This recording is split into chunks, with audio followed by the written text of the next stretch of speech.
Ini adalah seorang ibu yang datang karena dia khawatir waktu dikatakan di daerah perut bayinya itu ada gelembung atau bubble. Bubble itu ya gelembung-gelembung yang tidak tahu arahnya dari mana.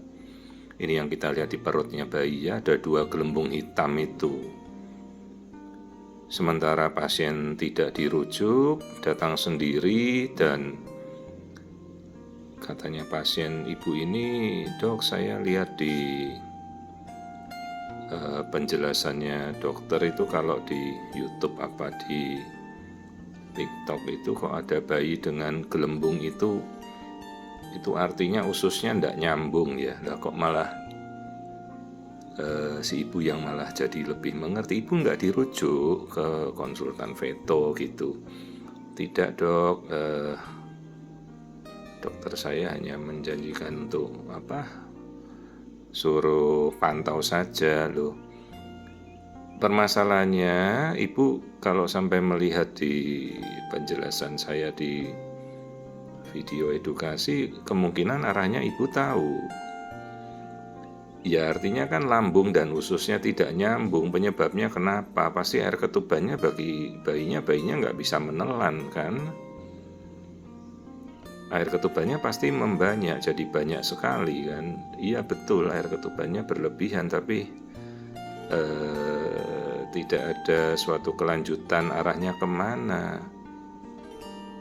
Terus si ibu ini tanya, "Dok, itu bukannya kaitannya dengan Down syndrome kah?" Kok ibu bisa malah mengerti ya? Ya saya lihat di YouTube dan TikToknya dokter ada kasus-kasus yang kejadiannya kok mirip. Nah ini tidak nyambung, ini jadi namanya atresia duodenum. Duodenum itu usus halus. Kalau bahasa Indonesianya kan usus halus, usus 12 jari, ada usus besar ya. Jadi 2 gelembung bubble hitam itu adalah satunya lambung, satunya usus. Jadi usus sampai nyambung ke lambungnya jadi nggak nyambung. Maka kelihatan seperti double bubble. Jadi bayinya itu ada gangguan saluran cerna, lambungnya nggak bisa masuk ke usus, nyempit gitu. Maka air ketubannya akan terlihat pasti banyak. Tidak proporsional dengan ukuran bayinya, banyak sekali kayak banjir gitu di dalam. Ini tulang belakangnya tadi yang kita lihat. Tulang belakang nggak ada hubungannya ya dengan suatu kondisi Down syndrome. Saya belum melihat kondisi yang lain, jadi harapan saya itu ya jangan sampai mungkin ada kelainan, ternyata ini membawa suatu sindrom genetik ya. Ini tulang belakangnya normal ya. Ya kalau tulang belakang tidak ada hubungan dengan sindrom, hanya lihat bengkok, lurus atau ada tulang belakang yang pecah gitu ya. Tulangnya normal. Ini sambil saya menunggu bayinya tengkurap, tidak mau balik badan karena mukanya itu yang nanti akan kita lihat ya. Ibu kan tahu karakteristik muka kalau bayi Down syndrome itu seperti apa ya? Iya dok, tahu saya. Dan ibunya sudah ngelihat di beberapa video edukasi sebelumnya. Dan memang beberapa kasus itu pasien tidak dirujuk, malah pasiennya yang datang sendiri ya. Setelah curiga, kemudian ini saya ukur loh, kok tulang kakinya kok pendek-pendek. Selisihnya ini 27 minggu, ukuran kakinya baru 24 minggu. Ibu nggak diukur itu ukuran kaki bayi. Ada dok, sebelumnya ada diukur, tapi kok katanya nggak ada apa-apa. Ini ukurannya tertinggal 3 minggu kan pendek. Ini jadi marker kedua yang positif ya. Jadi tulang-tulang panjang di tubuhnya bayi itu pendek-pendek semua, lebih pendek. Nah kita lihat bentuk kaki, bentuk telapak kaki normal, tidak ada kaki yang bengkok. Jadi karakteristik lainnya dari sindrom Down atau trisomi 21 itu juga pemendekan dari tulang-tulang panjang ya. Meskipun tidak kentara, kelihatan pendek, tapi ukurannya berbeda jauh. Ya, kalau strukturnya normal, anatominya tangan, kaki, jari-jari. Ya, telapak kaki tidak ada yang bengkok, tangan juga nggak ada yang bengkok ya, atau namanya club hand atau club foot itu ya, normal semua. Ya. Nah, ini kita sampai melihat bagian kaki. Ada istilah telapak kaki namanya sandal gap. Jadi kakinya tuh kalau di Jawa bilangnya cepat begitu, antara jempol kaki dan jari-jari kakinya tuh kayak kita pakai sandal jepit model dulu begitu ya.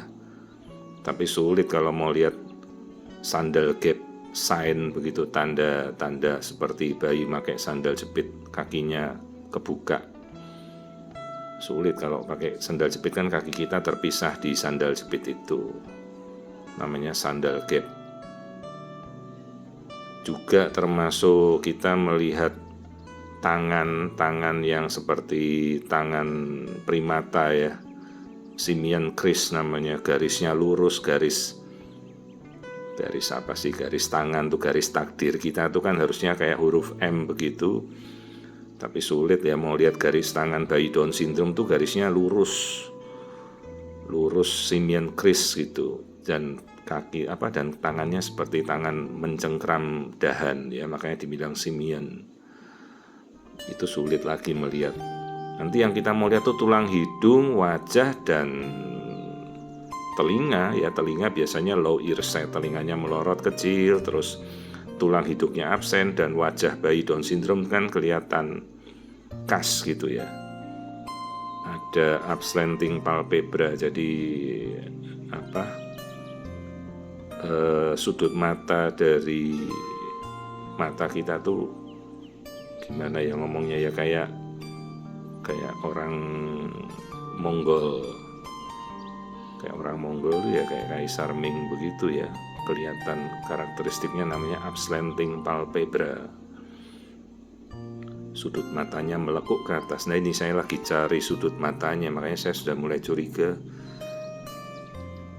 Marker-markernya sudah ketemu, air ketubannya berlebihan, tulangnya pendek, ususnya tidak nyambung. Nanti kita mau lihat bentuk kepala bulat.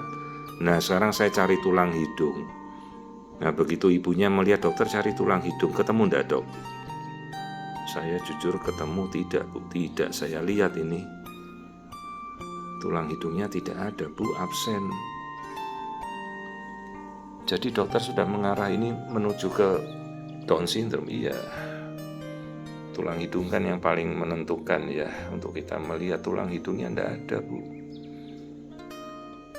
bukan lagi pendek, ini absen bu, tulangnya tidak ada, tulang hidungnya. Jadi bukan pesek ya, kalau pesek tidak apa-apa, ada tulangnya. Tulang hidungnya tidak ada. Terus pelan-pelan saya amati, karena sulit ya kita melihat wajah bayi Down syndrome kalau kita tidak pernah melihat di dalam tampilan USG ya, namanya upslanting palpebra kalau wajah bayinya begitu ya. Masalahnya ini kan juga harus kita hati-hati lah kalau nanti ketemu pasien orang Eskimo, orang Mongolian, terus orang-orang daerah Skandinavia sana kan memang kelihatan sudut matanya melekuk ke atas. Maka hati-hati ya, kadang-kadang kita harus melihat juga kondisi bayinya dan kedua orang tuanya ya. Nah, ini saya mencoba ngukur tulang bagian kaki bawah betis ya. Jadi kan tadi kita ngukur tulang femur, tulang paha, kita tahu ketinggalannya sampai 3 minggu. Ini betis, tibia namanya, tuh ketinggalan juga beratnya, panjangnya kecil, pendek. Ya, air ketuban berlebihan. Tali pusat itu, tali pusatnya yang bulat-bulat ya di tengah itu. Tali pusat tidak ada kelainan. Ya, jadi ibu-ibu yang melihat kalau air ketuban bayi berlebihan ya waspada ya, tanyakan dokternya. Ini sayang sekali ya pasien ini tidak dirujuk. Jadi anak pertama lagi ibunya masih muda, jadi tidak selalu Down syndrome itu berkaitan dengan ibu yang sudah usia di atas 35-40 tahun begitu, tidak. Ini ibunya masih anak pertama dan masih muda. Nah, ini yang kelihatan, lihat abslenting palpebra itu sudut matanya melekuk ke atas. Ini kalau kita pakai AI, artificial intelligence, saya sudah kembangkan untuk bisa melihat wajah janin lebih jelas ya, tapi masih harus memakai software dan terpisah dari alat USG, memakan waktu lagi. Jadi biasa saya kerjakan setelah praktek di komputer ya. Ini kan alat USG langsung dengan resolusi yang sudah sangat tajam ya. Nah, apalagi kalau kita mau tambah resolusi 8K itu, 8K itu kita pakai software ya lebih tajam lagi ya. Sudah saya bikinkan beberapa penelitiannya, tinggal nunggu publikasi, dan di dunia internasional baru kita yang mempublikasikan itu ya. Jadi penelitian tentang artificial intelligence itu sudah saya kembangkan untuk melihat wajah bayi lebih tajam ya. Bisa ibu-ibu lihat kalau nanti di YouTube saya. Cuma memang tidak saya lakukan tiap hari ya, butuh waktu. Ini kita mencari bagian telinga ya, mau kita buktikan telinganya itu low ear set atau tidak. Telinga yang melorot ya di bawah sudut mata. Jadi kalau kita pakai kacamata itu kan dahan kacamatanya tuh melorot, nggak bisa nyantol di kuping karena kupingnya lebih rendah dari garis kacamata itu ya. Itu karakteristik Down syndrome yang lain ya. Ini saya lupa, seingat saya sudah NIPT akhirnya sudah jadi hasilnya, mungkin akan terbukti hasilnya Down syndrome ya. Masalahnya ini sudah 27 minggu ya. Dan apapun itu ya, semua kondisi ini sudah ditakdirkan dan kita tidak bisa merubahnya lagi. Dok, ini kita sekarang ada ilmu baru bisa menyunting gen sejak embrio, ya betul. Tapi kan masih kontroversi, negara mana yang bisa buat, hanya di Jepang. Dia motong gen Down syndrome, gennya waktu masih embrio ya, belum jadi bayi. Gennya dibuang, itu gen Down syndrome trisomi yang kelebihan di nomor 21 itu dirubah kromosomnya jadi normal lagi. Pakai penyuntingan genetik ya. Itu sudah dibuktikan berhasil dan saya sudah bikin review artikelnya, mudah-mudahan sebentar lagi dipublish juga. Tapi kalau sampai ditempatkan sekarang secara umum ya belum bisa menyunting gen. Itu tadi kepala bentuknya bulat bundar, namanya brachycepal. Jadi kalau bentuk kepala kita itu kan harusnya oval ya, lonjong seperti bola rugby atau telur gitu ya, oval lonjong. Ini bentuknya bundar bulat kayak bola. Itu namanya brachycepal. Hati-hati, itu kelainan marker lagi untuk Down syndrome. Nah, sambil ibu-ibu lihat ini, lihat sudut kuping di sebelah itu ya, kelihatan melorot di bawah sudut kalau kita pakai kacamata kan. Hidungnya tanpa tulang hidung, kelihatan penyet ya, flat nose. Terus lihat bagian wajahnya kan karakteristik dari sudut matanya melai ke atas gitu ya, kayak orang Mongolian. Makanya dulu dibilang kasus ini tuh namanya Mongoloid ya. Orang Mongolnya tidak terima karena mereka kan ras human juga yang normal ya, kenapa dibilang Mongoloid, tidak boleh. Jadinya istilah Down syndrome itu kembali pada yang menemukan kondisi ini, Sir Langdon Down tahun 1880 seingat saya di Inggris. yang menjelaskan kalau semua bayi Down syndrome itu mukanya sama mau diras apapun.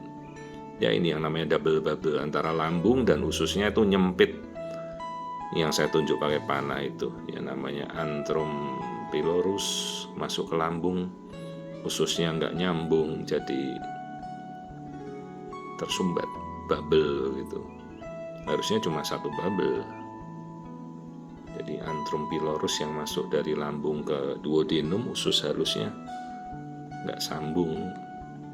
Makanya bayinya tidak bisa menelan, air ketubannya meludak. Ya saya sudah edukasi ibunya, Bu, ini kita kemungkinan besar kan sudah kita tahu pasti ini Down syndrome ya. Dok, bisa kita apakan? Ya tidak bisa kita apa-apakan, Bu.